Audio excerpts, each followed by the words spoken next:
like a lot of people have been suggesting as well. So, like I've been talking about for a very long Sorry, time, y'all. these Just hold things on a take second. Let time. me Just because somebody comes out like a Jeff. pause that. Although we're running a little bit later than usual with WFSO Aftermath, by my phone, but my phone is still charging and there's not enough juice for it to go either 30 or 60 minutes. Just depends on what you looking at. We will talk about the Milwaukee Bucks today. We also will talk about the results of Halloween Havoc last night, and oh boy, it went longer. The pay per view did went longer than expected. So are they going to do that to more of their NXT pay per views? That would be interesting to to see. And we are live, so yes, we are live. And probably for some people that's probably rewatching it, we're not live. So, um, anyways, plus we're gonna talk about the Rockets and Bucks game. We're gonna talk about that and just see if there's any like news that's coming up this week. Big weekend what's going on with in Wisconsin with a lot of these stars that's were in like Friday there was a show in Sheboygan where they have a whole bunch of wrestlers like EC3 and Gangrel, and you have of course you had so Saturday yesterday I should say in Gainesville, Wisconsin. You have Ric Flair and man, yeah, Ric Flair. And like there was like a few surprises that they had there. Today was like one of the big one of the weekend, like with Bret Hart and Dex Harwood from FTR, the Hart Dynasty, and just to name a few. So yeah, sadly I couldn't make any of those shows because like I had to wait there anyway. But it's been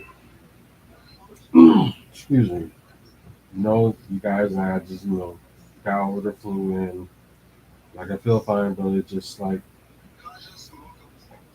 excuse me, it's just still like my nose is still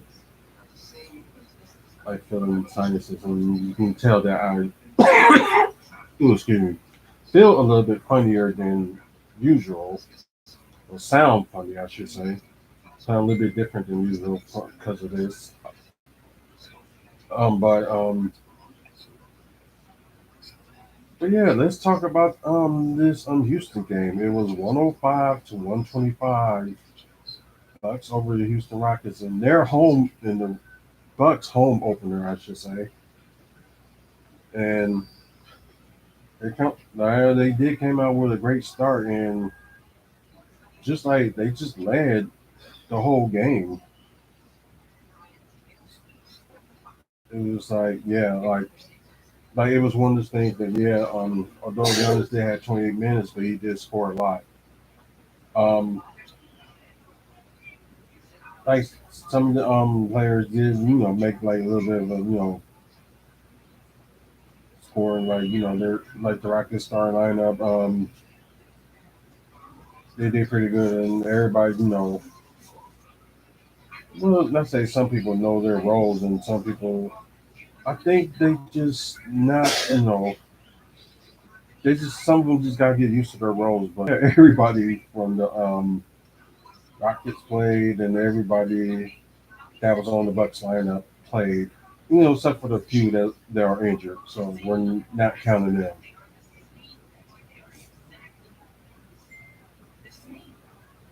But yeah,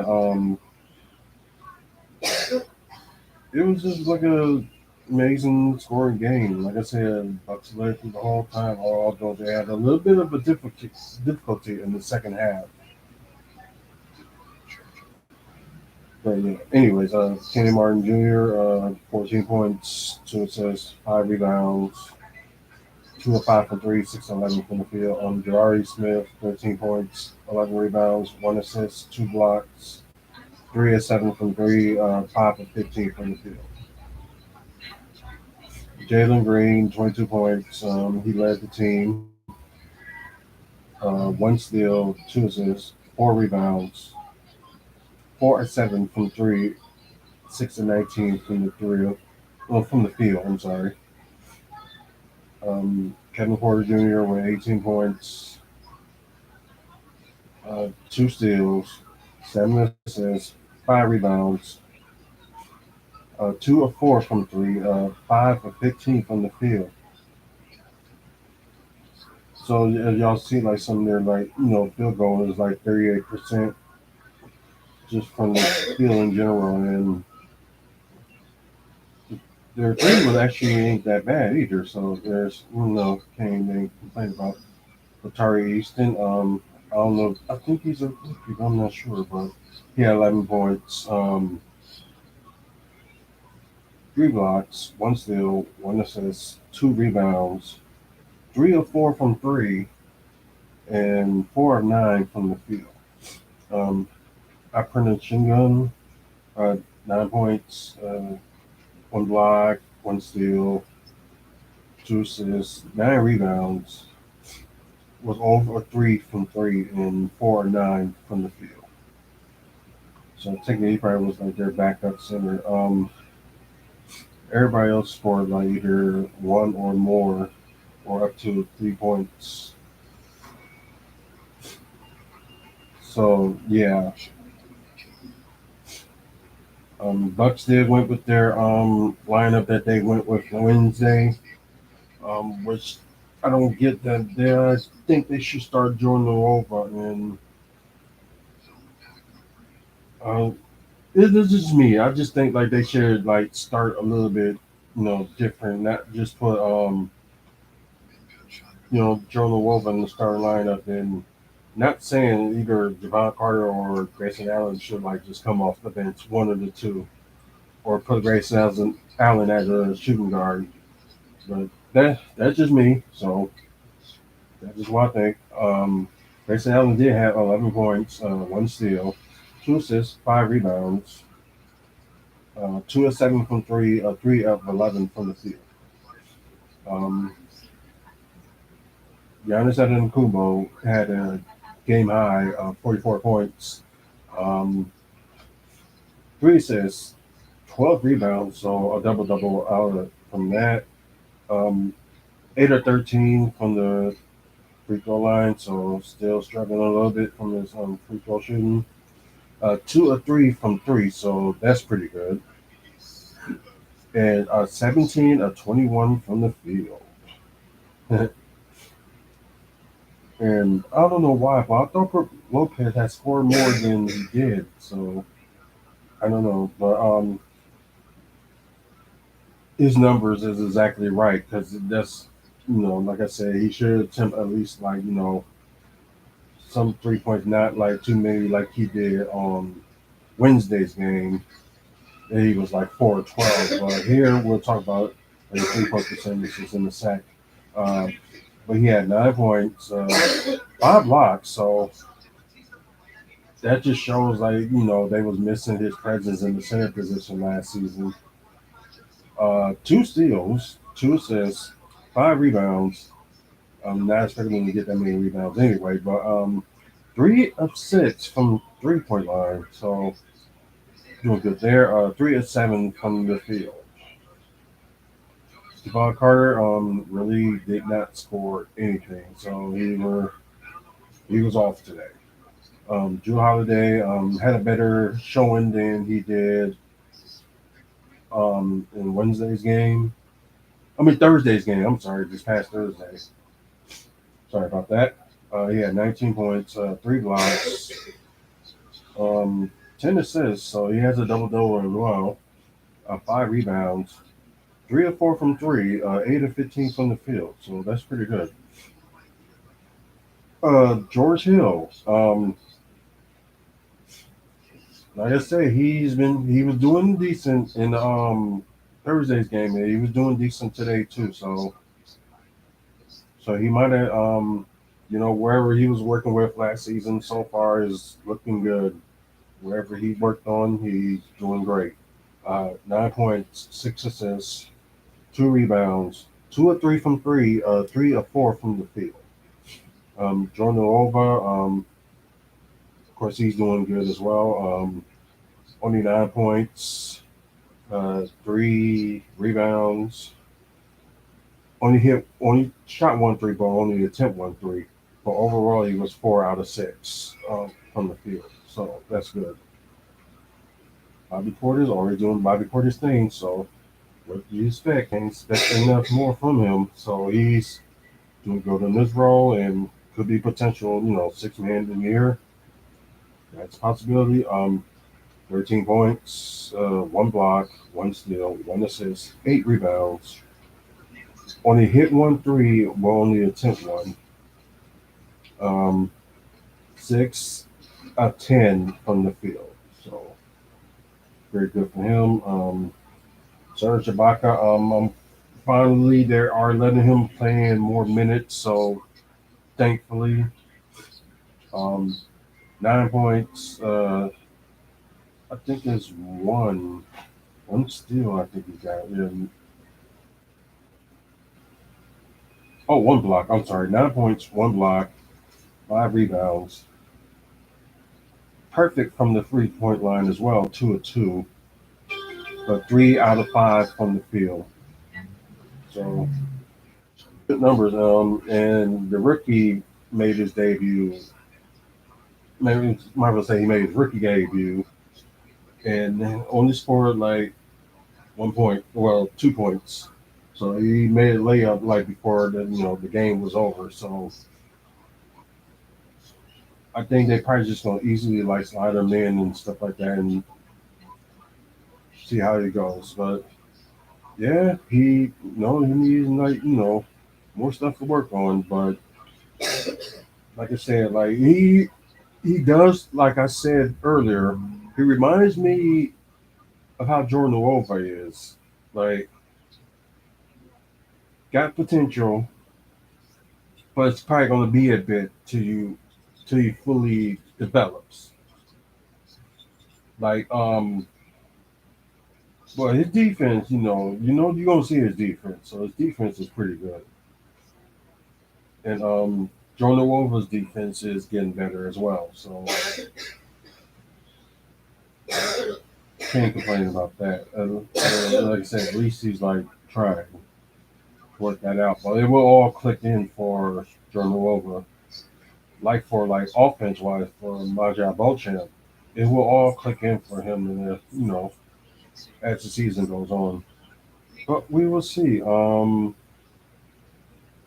Houston's active players: Ty Washington Jr., Darius Davis, Jay Sean Tate, Eric Gordon. Ooh, excuse me. Which I'm surprised he was out, unless they working on the trade for him. I don't know. Bruno Fernando, he's out. As you know, our three from Milwaukee is out. Jordan Ingles, Chris Middleton, Pat Connaughton. So, like I said, they're probably gonna be out for the next couple of weeks, and we'll see how that goes.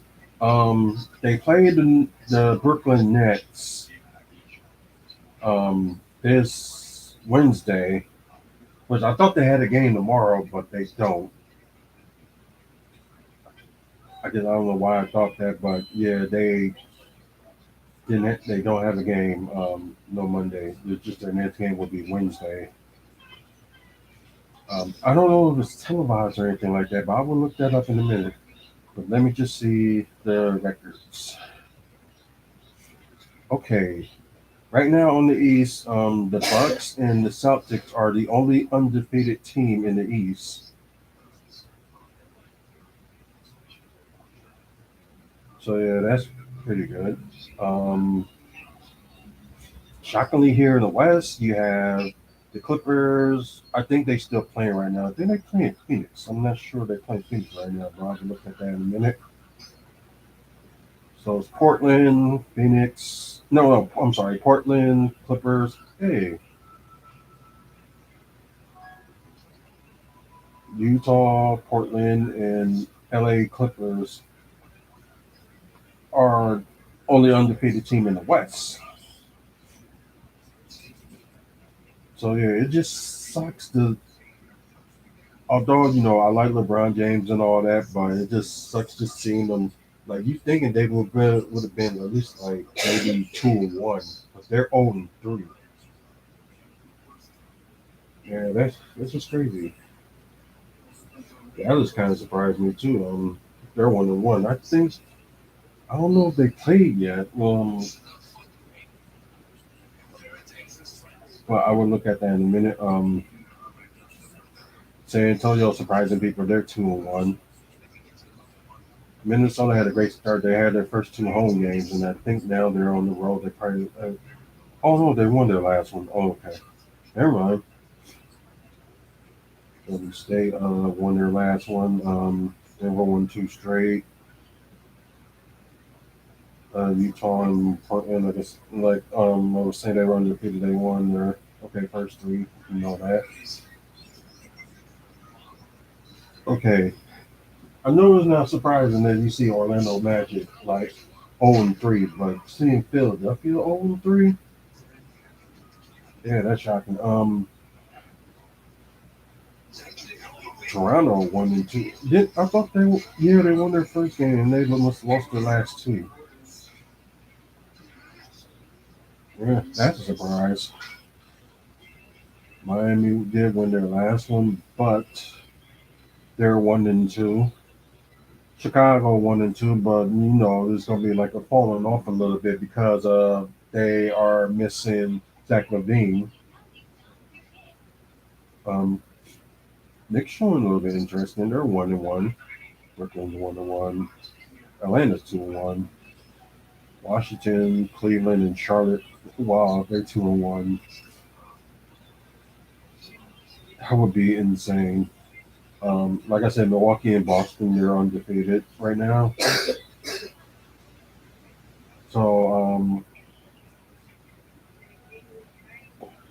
but yeah, like I said, the next team, let's see, let's just go back and look at some scores right now. But I know there's one team that's still playing.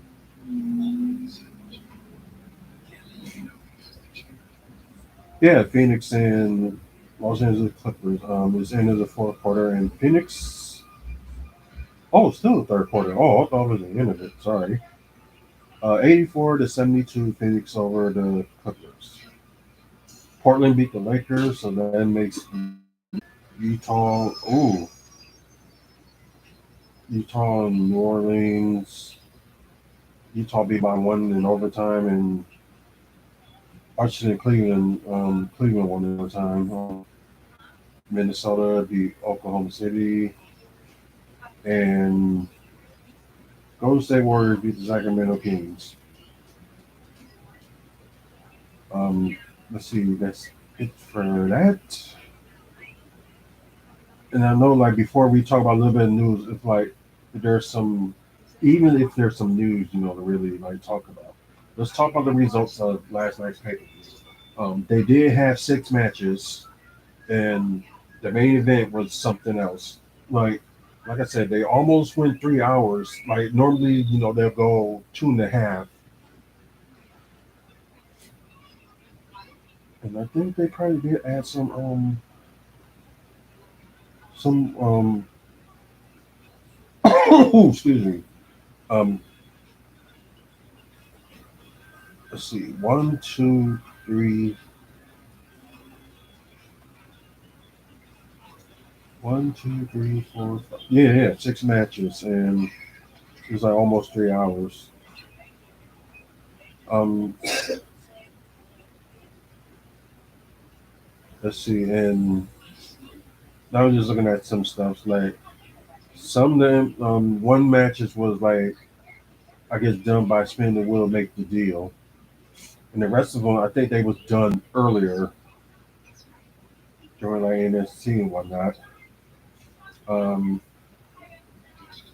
the North American Championship ladder match. It was I think it was a fatal five way, I believe. Carmelo Hayes, Oral Mensa, Wesley Wagger, and Nathan Frazier. And let me see if I got that one. Two, three. Yep. Okay, it was five. Yeah, there were some moves that they did in this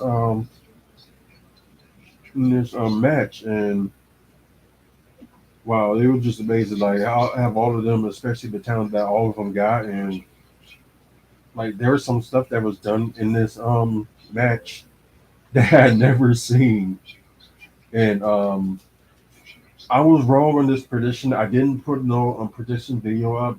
Um, I guess I'm just worried about everything else, but I didn't put a prediction video. But I was wrong on this match because I thought they was gonna give it back to Carmelo Hayes, but they didn't. They gave it to the winner of the match and the new North American champion is Wesley.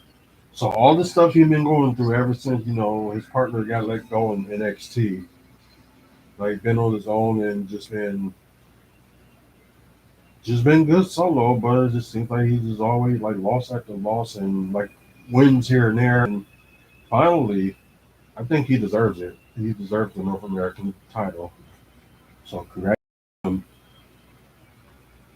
And hopefully, they'll do more things, with that and have him not lose it right there, right away, whatever. We'll talk about their next pay per view in a bit.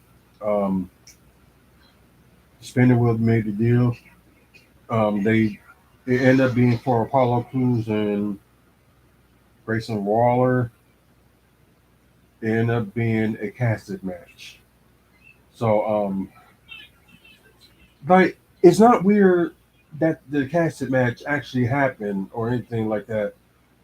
It's kind of like the first time in a long time you didn't see a casted match without Undertaker. But I think if they do it for like something like this, like if they have it like Extreme Rules and also have it for Halloween Havoc, something like this, then it works perfectly. Otherwise, they probably gonna end up doing something like that at least like once a year. So this, although like a match without Undertaker in this casting match, in the way that it's been done, it worked perfectly. I mean, just like the setup and all that, but the match was end up being interesting. Excuse me. During, oh, sorry, but during the match, I think like Apollo Crews was like nearby the casket, whatever, on the rope. And he got knocked, and Grayson Waller had knocked him over. Then Apollo Crews landed in the casket. We wasn't sure what was going on. Like, was the match over or what was going on? Um, Part of me was like, no, they can't end it like that. And plus, like, he has to open it and put him in the casket. So that's no. So I'm glad they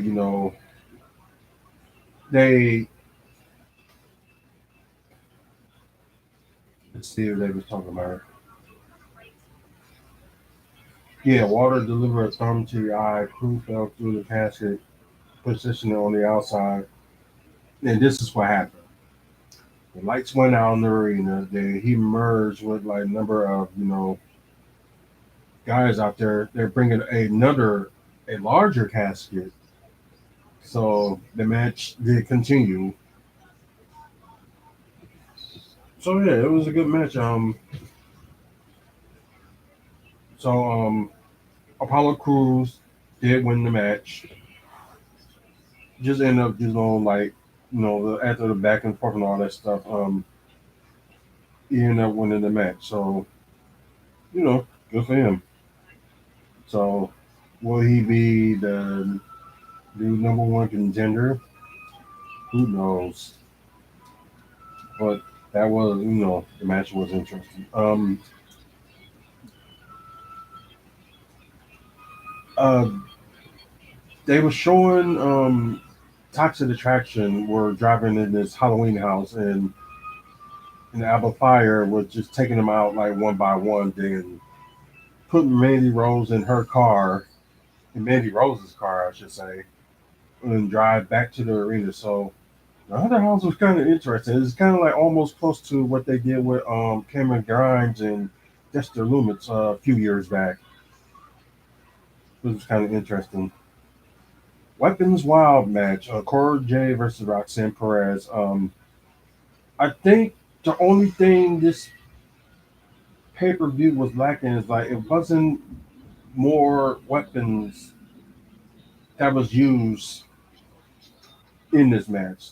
That's the only problem. Otherwise, the ending of it was good, and though both women like came off the other part of the stage and went through a table. Um, Perez trying to mess with Cora Jade and run the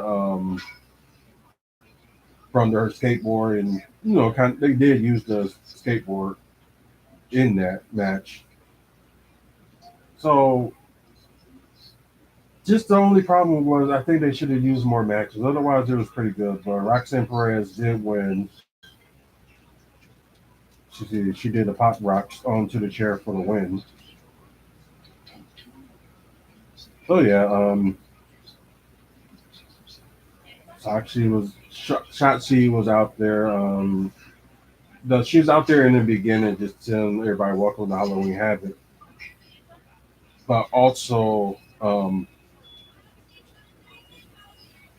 the middle of of course, in the middle of the pay per view, Lash Legend came out, was just talking.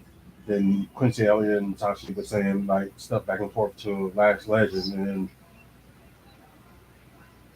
Sashi kicked her and hit her with a DDT, and that was it.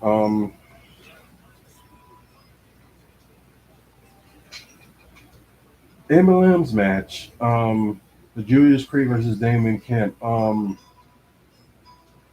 This one they did made it like I know it was supposed to be personal, but I'm glad they did it. Made it like the match like personal, just like all the moves and all the attacks they've done, which is good. I'm glad they did keep it like that, and it was a straight up 1-on-1, no interference or anything like that. So, but with the excuse me, with this match, so Julius Creed would have lost. Brutus Creed. I'm sorry. I had to leave NXT. So I knew that there were some moments that I thought Damon Kemp was going to win. I was like, oh my god. So yeah, it was insane. But Julius Creed did win. All the Dynamite came out and celebrated. Well, except for Roger Strong. So and they kind of like said it before the match started that Damon Kemp did attack Roger Strong. I guess he was the one that did it. I just didn't hear like them talking about that who attacked Roger Strong or anything like that. I didn't hear that much of it, but now I did. So cool.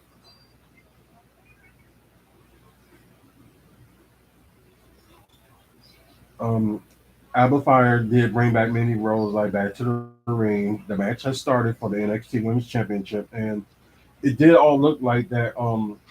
Alba Fire was going to win. I was like, since the women, the other two, Toxic Attraction, did not came back with her. Like I'm thinking, like maybe Sonya Deville was going to interfere in this match. That's what I thought, but that didn't happen. LGG Dolan and Jane did came back and attack Alba Fire and outside the ring. Then Mandy Rose did her finisher and got and count for the win 1, 2, 3. I wasn't sure who was going to win this match, but I had some odd reason that Mandy Rose was going to still win, and I was right. Okay. In the NXT Championship Triple Threat match,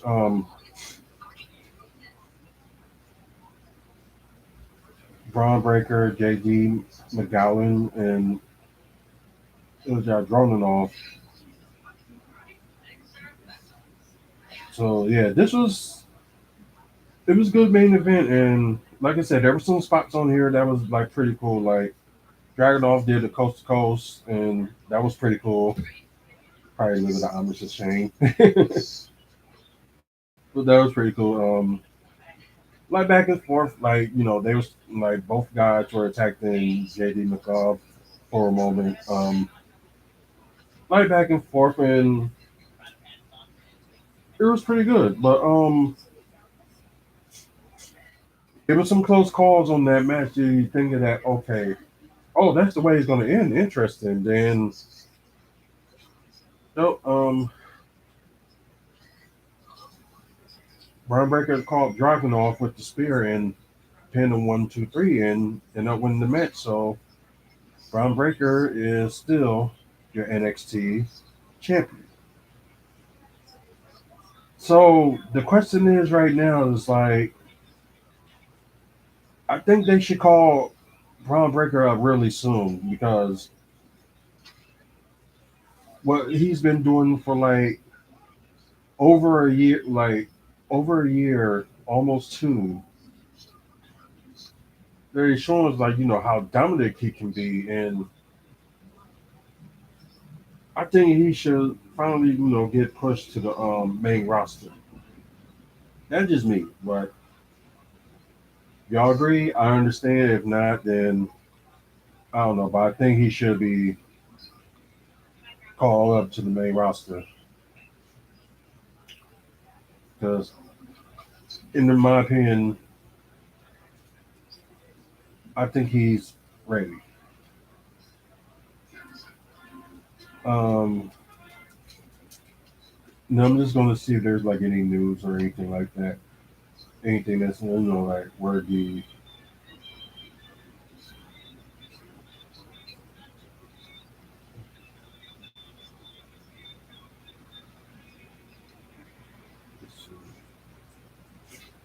oh well on Nightingale. Okay, she did resign with them, and I guess they gave her a bigger contract. Especially they using her more on like Rampage and all that other stuff. So good for her.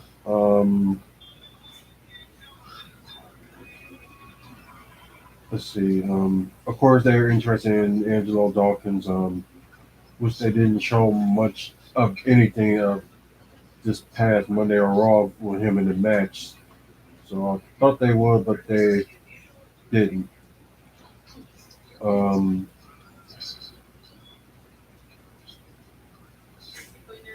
let's see.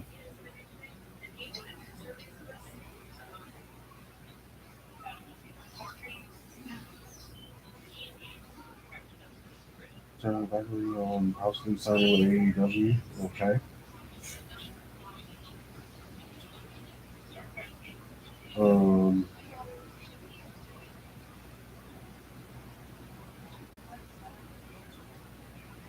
let's see.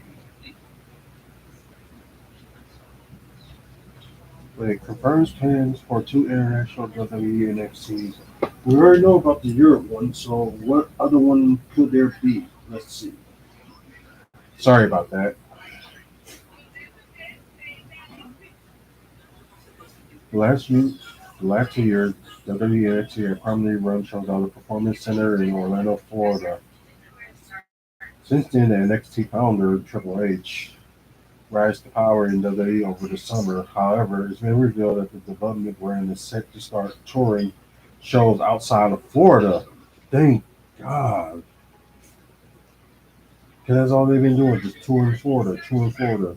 Some people want to see them here or like somewhere. So that's good that they starting to tour outside of Florida. So that's pretty good. So SVP of Talent Development Creative, Shawn Michaels confirmed during the post show. Okay, they did that in the post show. Okay. We'll be getting out live events in Florida, and we're looking forward to get out in Orlando in 2023. So it'll be sometime next year that they'll start going on the road. Those are the decisions that come from the people above me. We certainly want to do it, and we're excited to do it. But we're going to start with premium live event and see how. Ooh, nice.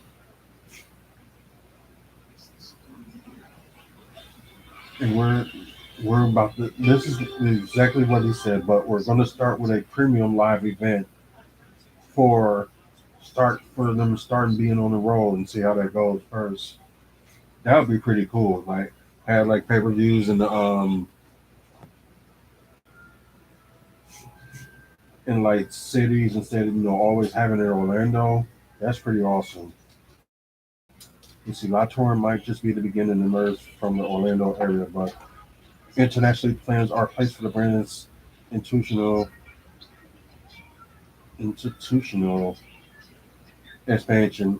The recent demise of NXT UK is part of a larger brand plan to open NXT Europe, which will be launching next year. Triple H had previously discussed the World Cup title. Oh, World Cup title. I'm sorry, scenarios involving NXT brands all over the globe. Excuse me. In the post show call, Michael seemingly confirmed NXT expansion plans to two other nations with a long history of professional wrestling. Let's see what he said. I know there's been talks of NXT Japan and NXT Mexico. Wow. Those are obviously probably farther down the road, but in my understanding, those are some of the announcements that could be coming not too far down the road and next year. News comes more than a year after they seemingly shut down its presence in Japan. Back to any prior rumors of NXT Japan brand, NXT talent had previously only traveled the land of Rising Sun twice.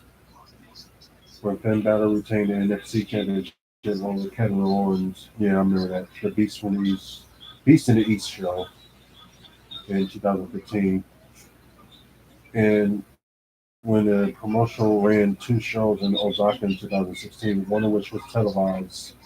NXT has never appeared in Mexico and currently incarcerated through one episode of NXT Redemption did take place in Mexico City back in 2011. So that's huge. That's huge. Mexico will work because they can have like some of their other wrestlers can show up, on NXT or whatever in Mexico, and Japan will be a tricky one, but they probably will do is use most of their wrestlers that's in Japan, probably like in from China and of course Japanese, Vietnamese, and just going further with like all Japan. So we're just going to see how that goes, but it seems like it's going to be good. So can't wait. Let's see.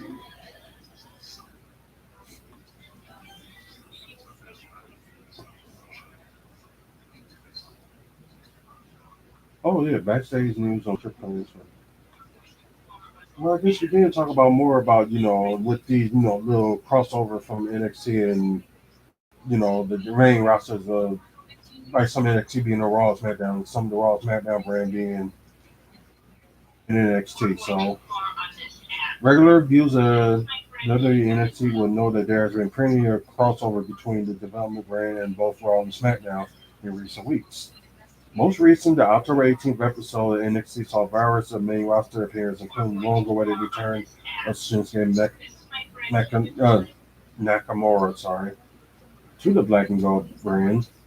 While this considered was the first time NXT had to go head-to-head against AEW Dynamite since April 2021. This influx of main roster talent was far from anonymity, or whatever that means. In a report from Fightful, the appearance of Raw and SmackDown on NXT shows will continue. Sources within the WWE had deemed that the main roster integration considerable useful for the development brands and its growth. Not only do appearances raise viewership, which it kind of did, especially they were very close to beating AEW this past Tuesday, but also creates new matchups and dramatics to test the rising stars in the company. It also noted that the more experienced competitors can help develop wrestlers improve. Some main roster superstar also tasked with scouting wrestlers from NXT to give input on whatever they are fit for the main roster call up. Main roster talent appearing in NXT is far from the new phenomenon, with both sporadic appearances and complete relocations have been common for years now. Current NXT Women's Champion Mandy Rose and former Intercontinental Champion Apollo Crews are examples of more permanent returns to NXT. Alternatively, Kevin Owens had made occasional appearances on NXT since leaving the brand back in 2015, notably making a surprise return to the brand at NXT War Games 2019 to join the War Games. So yeah, ain't nothing wrong with that because we kind of knew that that was with NXT making like appearances up on getting called up then whatever. So it worked out. It was going to work out eventually. That they probably going to do this more, which is going to be interesting. Plus, getting somebody's input and thinking if that person should stay, should be called up or not. That really helps more. And I think that it should be very interesting and stuff. Especially get them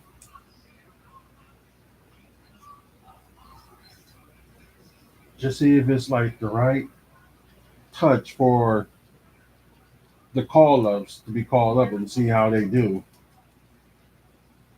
Well, we'll see. Let's just see if there's like a little bit more news, talk about it, and Banks continue to tease her in-ring return. She must have took it.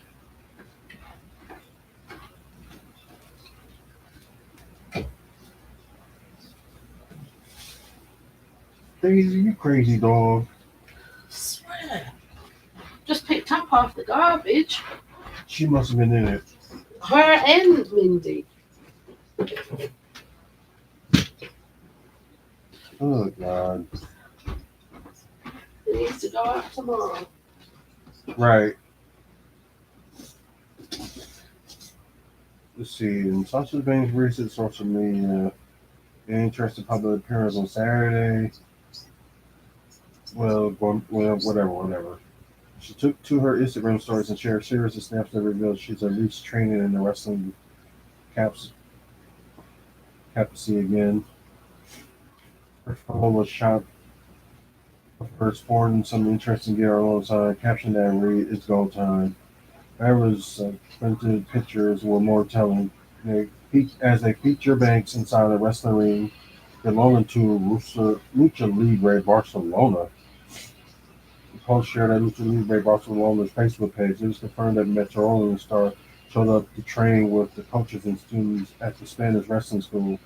Much to their shock and surprise, Banks hasn't wrestled since she and Naomi famously walked out in an episode of Raw earlier this year. The pair were suspended indefinitely and reported granted their releases afterwards. However, it's believed that they've been talking to WWE officials about returning to the company in recent weeks. Okay, what else? Regardless, Banks emerging the latest tease suggests she is gearing up for an in-ring comeback, though WWE might not be her desired destination. Last week, she teased a future match against former WWE superstar Prairie. Who's currently competing in Japan. Banks has been vocal about her ambition to come to Atlanta Rising in the past, but her future shortly was a mystery for the time being. So she did always say she always wanted to join New Japan Pro Wrestling or whatever in Japan that goes on, whatever show. So yeah, that'd be interesting.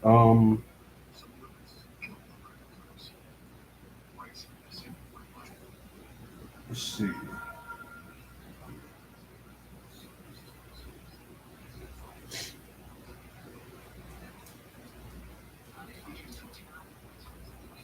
Let's see.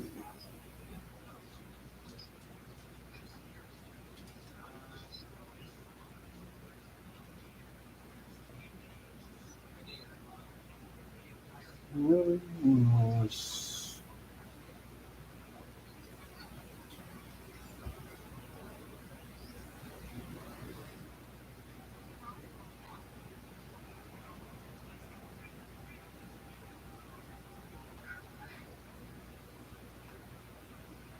yeah, the rest of it just ain't really much. If y'all saw this past Thursday's, if y'all saw this past Thursday's Impact, Rhino and Heath did win the tag titles against the Kingdom of the tag team of Matt Taven and God, why I always forget his name? Michael. There we go. Can't believe I almost forgot his name and I met the guy. But yeah, and plus, teenage, they just did a couple of shows in Las Vegas, so you'll probably will see some of them in the upcoming weeks. And and I know they got a pay per view in next month, which will be on the YouTube in their insiders of YouTube and plus Impact Plus. So couple so that pay per view will be going on.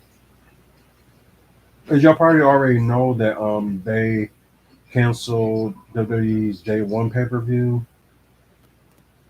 because I guess they're afraid to run against football since it's on a Sunday, and I really don't understand why. It's like they run against Monday Night Football when it comes to Raw, but they can't run on Sundays when during like Sunday Night Football. It's like seriously. I just think they should have never done that and should have, keep going.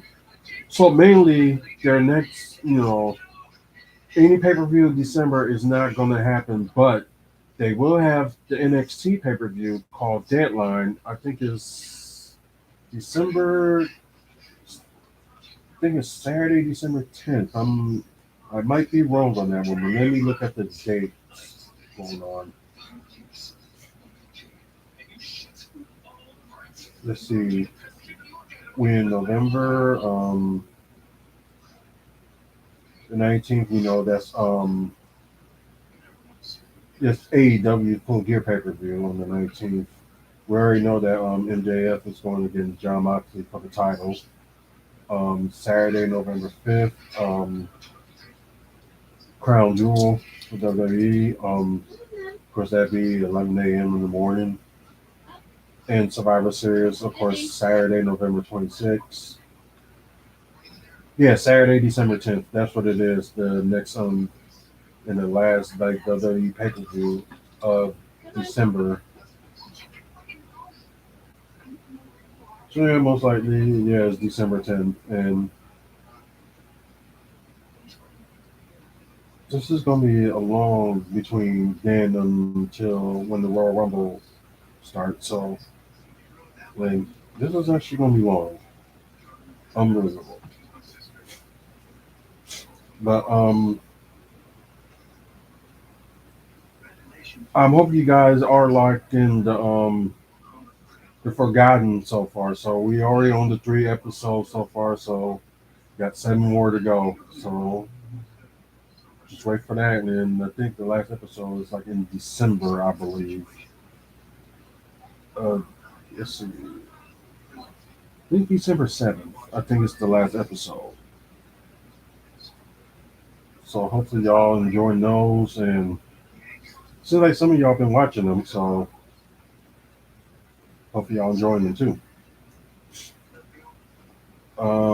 Let's see. SmackDown this coming Friday will not be on Fox because they're going to start the World Series, which is going to be Philadelphia against whoever wins between let's see, who's in the air? Yankees and no, it's not the Guardians because they beat them.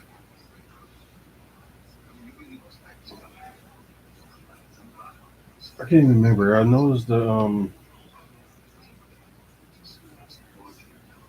winner, whoever wins the AL Championship Series. Just put it that way.